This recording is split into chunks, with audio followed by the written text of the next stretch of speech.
भंडारा जिल्ह्याचे नवीन पोलीस अधीक्षक नुरुल हसन यांनी गुन्हेगारी विरोधात आता कठोर भूमिका घेतली आहे. भंडारा जिल्हा पोलीस अधीक्षक नुरुल हसन यांनी 23 ऑगस्ट 2024 रोजी पदभार स्वीकारलाय. 26 ऑगस्ट रोजी त्यांनी पत्रकार परिषदेत गुन्हेगारी नियंत्रणासाठी कठोर पावले उचलणार असल्याची घोषणा केली आहे.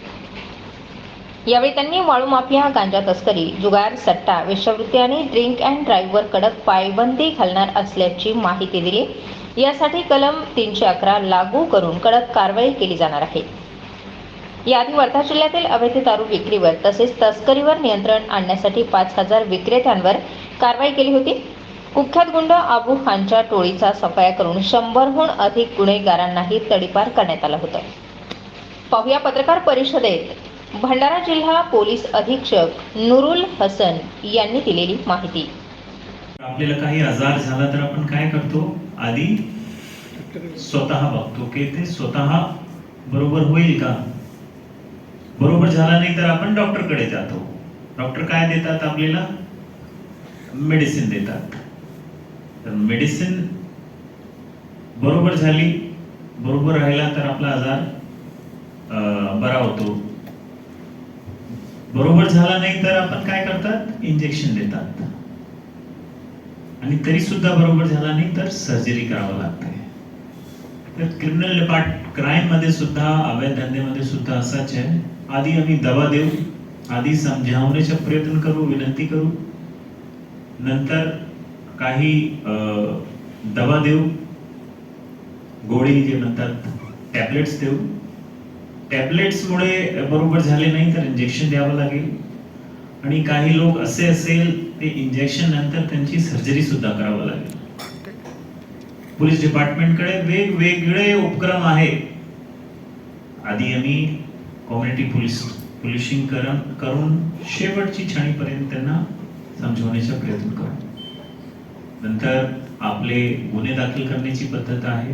नंतर आपण MPDA करू शकतात, त्यांना तडीपारी करू शकतात, नंतर तुम्ही मोका लावू शकतात. असे वेगवेगळे साधन पोलिसांकडे आहे.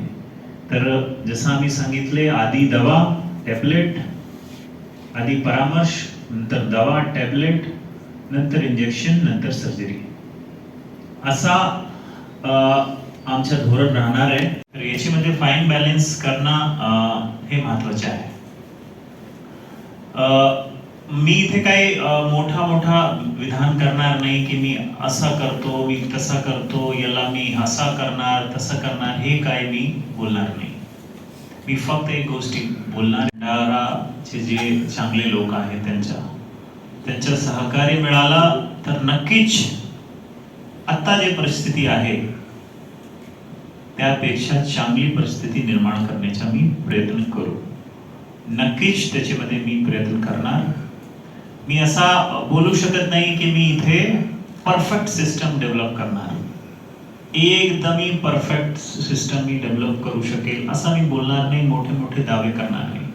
परंतु असा मी नक्कीच बोलतो की माझे जे काही कार्यकाल राहणार आहे माझा, त्यामध्ये एक आम माणसाला पोलीस डिपार्टमेंटचा रिस्पेक्ट आणि जे गुंड प्रवृत्तीचे लोक, जे क्रिमिनल्स आहे आणि जे समाजामध्ये थेट निर्माण करणारे लोक आहे, असे माणसामध्ये नक्कीच पोलीस डिपार्टमेंटच्या दरारा राहणार आहे. 101%.